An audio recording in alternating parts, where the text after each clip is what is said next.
So when LYFT and David Risher did their earnings report, right? This is what you're putting out there to Wall Street and the rest of the world. Look, this is how we fared in this quarter. Here are the numbers. And then somehow miraculously, maybe there's like 1-0 too much. And the shares, I think they went up 60-something%, right? Mr. Risher, I don't know if I've ever seen a company like in the history of their quarterly releases make such an error. I mean, this is checked 10 times, 100 times. It's not written by AI, not by artificial intelligence. Yes, he takes the blame for it, but I think there are going to be some heads rolling. I think the SEC is going to impose some massive, massive fines.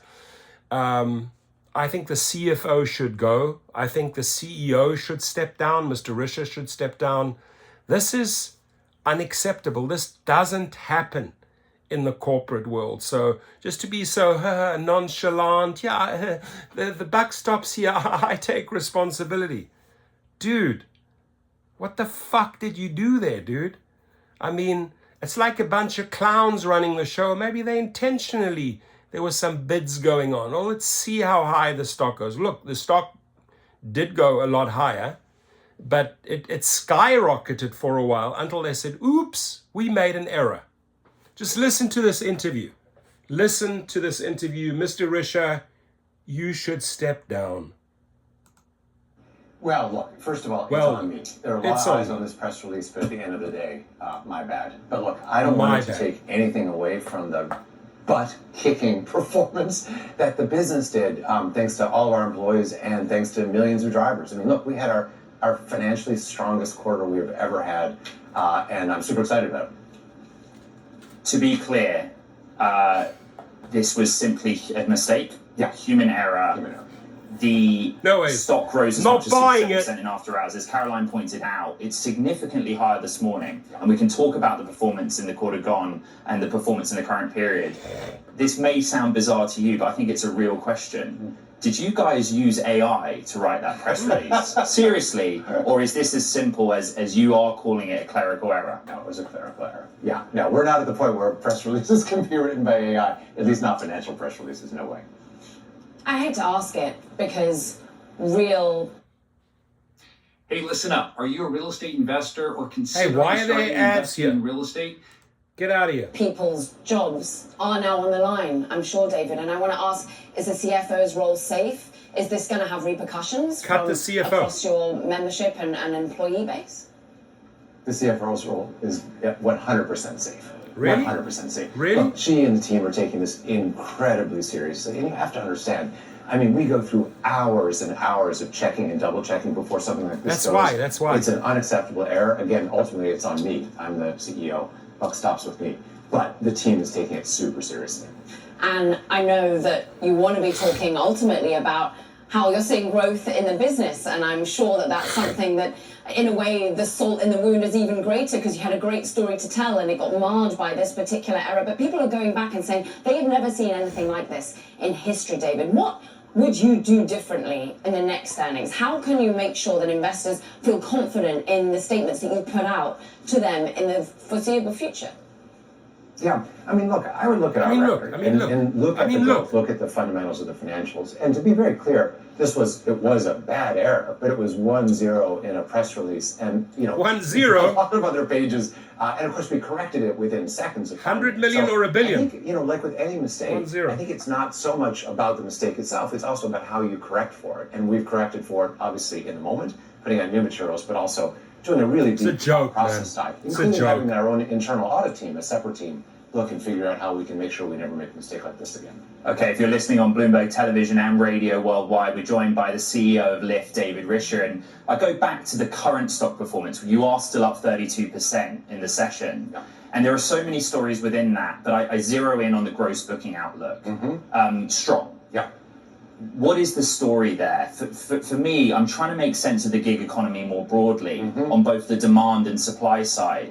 But if you look at the consumer, you look at corporate spending, you guys are adding to this narrative that things are quite rosy out there. Yeah. And when does that stop? How long does it last? Well, look, I don't know when it stops. That's a tricky thing to predict. But here's what I can tell you. We've had now 4 quarters of growth, increasing growth. And we had our biggest growth year last year of our company's history.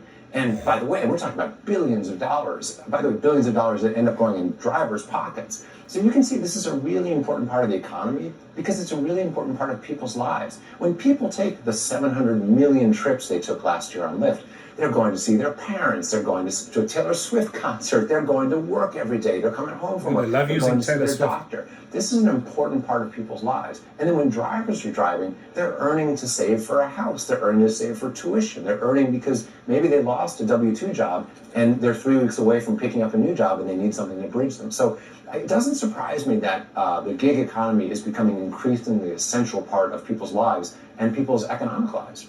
Your bigger competitor, Uber, succeeded by adding new products to the app, diversifying even within ride-hailing, and it proved that its algorithm is working in matching riders with efficient routes and drivers.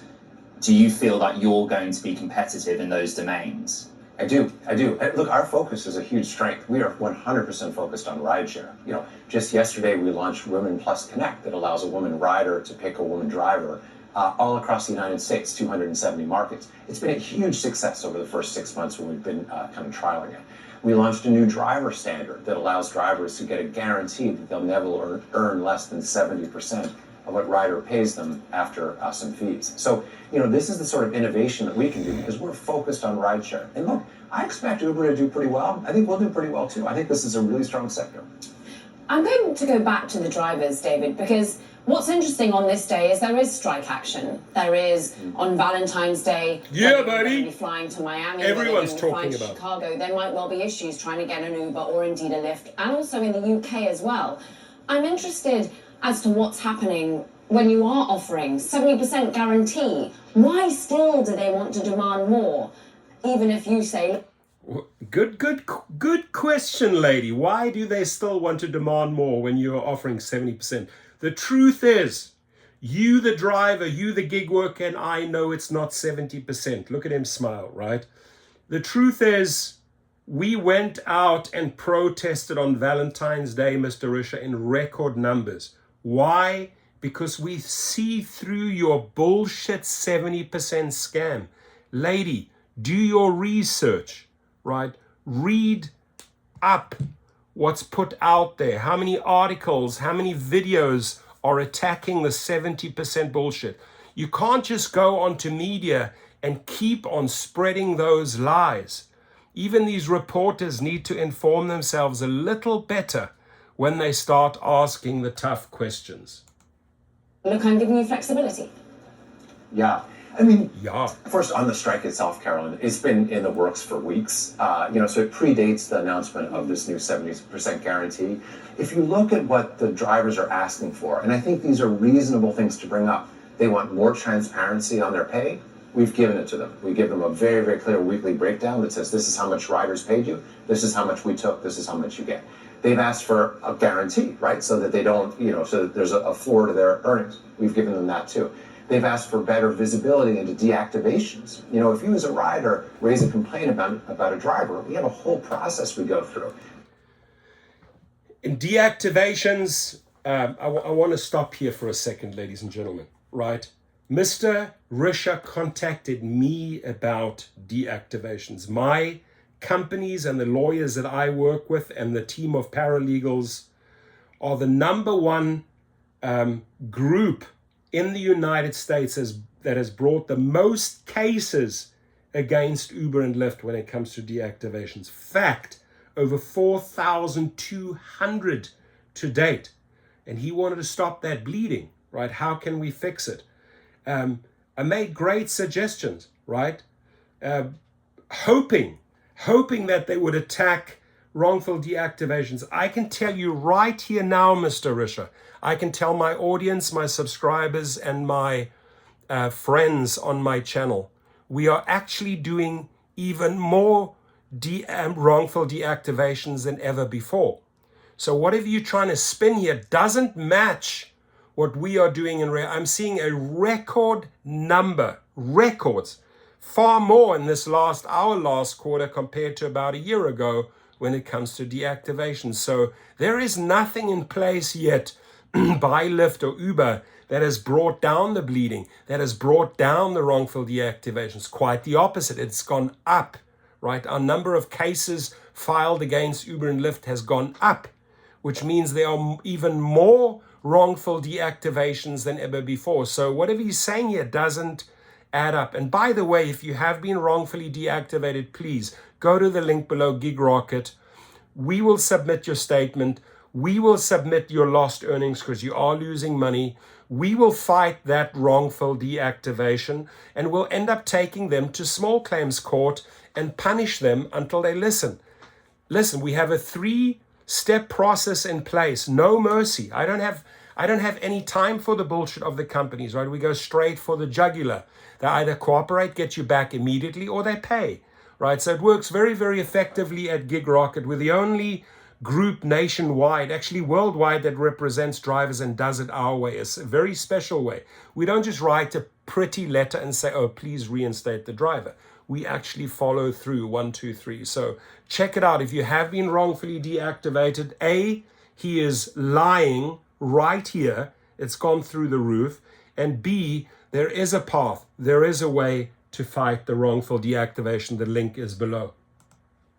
And drivers, of course, don't want to be off the platform, particularly if they think it was an 100%. unfair accusation. And now we cover something like 70% of those in less than 24 hours. And there's a new one-click button that allows drivers to sort of appeal the deactivation. So what we're doing is we're focused on drivers because we're obsessed over customers. That's kind of our thing. And by doing that, we think we can address a lot of their issues that they're raising. We think. JP Morgan actually completely in line with some of the words that you use there. The customer obsession is something they point out. The marketplace health is something they see to continuing to improve on supply tailwinds. So really, drivers are not your issue at the moment compared to JP Morgan. Another analyst over at Nathanson, though, saying ultimately you're at the mercy of Uber when it comes to pricing power and take rates. Do you feel that way, that you're at the mercy of Uber in some way? No. I mean, it's a competitive marketplace. So I think, to a certain extent, they're at our mercy like we're at theirs, right? We can't do things that are completely different and expect to have, kind of the reasonable results. But at the same time, for example, let's again look at this driver earnings guarantee. That's a commitment we've made. It's a leadership commitment in line. We'll see whether Uber follows or not, but that's an area where I would say they're going to want to look pretty closely at what we're doing and decide whether they want to follow us. But I think, to be honest, I think this is a healthy marketplace. It's got 2 good players in it, Uber and Lyft, and we're both doing a good job. I like our strategy better because I think we're more focused on riders and drivers, and I think that's a real strength. But, they're doing a diversification thing. We'll see if that works for them. For our Bloomberg television and radio audience, we're speaking with LYFT CEO David Risher. And David, as you know, we always go to our audience and ask, what would you want to know from David Risher? And it's the same question every time. Is Lyft an acquisition target? And many people put forward hypotheses about the type of business, maybe an automaker, maybe another convenience app. But where's your head at with that? You called your earnings performance butt-kicking. Yeah. But there are still free cash flow questions. There are still scale questions with Lyft. Yeah. Butt kicking, you're going to get a butt kicking from me. And then get to the core of the question. Look, we were free cash flow positive for the second time in our company's history this quarter, and we've committed to investors we'll be free cash flow positive for the year of 2024. So, and we have $1.7 billion in the bank. So from a cash perspective, we're in pretty good shape. From a demand perspective, we're in good shape. Highest demand ever. From a supply perspective, we're in good shape. Highest drivers hours since 2019. So, from a basic core, and then again, if you think about it, 700 million rides in a year. I mean, think about a Delta Airlines that might do a couple thousand, maybe 3,000 or 4,000 takeoff and landings a day, whereas we do, let's say, 2 million a day. So our scale isn't really an issue for us. We've got pretty good scale. As to the acquisition thing, just like people ask the same question, I always give the same answer. It's like, we'll pick up the phone when someone calls because that's the deal, but it's not our focus. Our focus is customers. Oh, here's an ad. How ironic. When pursuing high income, don't sign up with Uber or Lyft, right? If you're a newbie, just a little bit of humor here. I just saw this scrolling across the screen. So what did you think about that interview, right? To me, you owe me money, David Risher. It's time to pay up, right? You're going to get a royal surprise on the second and the third protest. I don't think he wants to piss me off more than he already has, but good luck. I think the whole interview was one constant lie. The 70% bullshit, the wrongful deactivations bullshit, adding a zero to the earnings, fudging the numbers on a quarterly report. I mean, and then they were just engaged in a court in wage theft in New York, $328 million with Uber. So trust, zero. Respect, do I respect the guy? Zero. What do drivers think of him? They think he's pathetic. I don't know. I almost feel sorry for the company that would acquire them. But it's pay up time, Mr. Risher. We have the second protest in the making. The rideshare professor is, I'm not back on my feet, that's for sure. I go to have my surgery on Monday. But I don't let anything get me down in life, right? I've been in hospitals many times. I've been shot at. I've been through the ringer and back. It's mind over matter in my land, and we're going to come back stronger. And this gives me really time to set up a studio downstairs and upstairs now. It's really hard to get downstairs. To literally slide on my ass down the stairs and then pull myself up 2 staircases. It's a big house, but nothing's going to get me down. That's not in my DNA. In fact, I'm going to use this time very effectively to build and build and build the momentum, right? And just keep the pressure up. I've shown it. I've proven that I can do it once. I'll do it again. I'll do it a second or third time. So I'm waiting for these guys to come to the table. In the meantime, we're going to just keep on exposing their lies. Your comments, please.